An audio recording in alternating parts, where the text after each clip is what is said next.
Let's graph and find the properties of a circle centered at x equals -1 and y equals -6, with radius 6.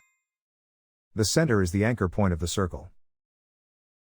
The center is at x equals -1, y equals -6. The radius is the distance from the center to the circle. Step out by the radius, right, left, up, and down. These 4 points sit on the circle.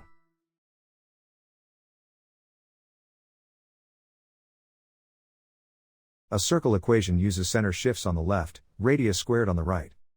Substitute the center values and the radius before simplifying the signs. Now simplify the center shifts.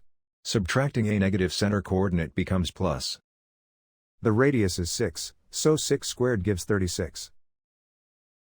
Now we derive the related properties from the radius.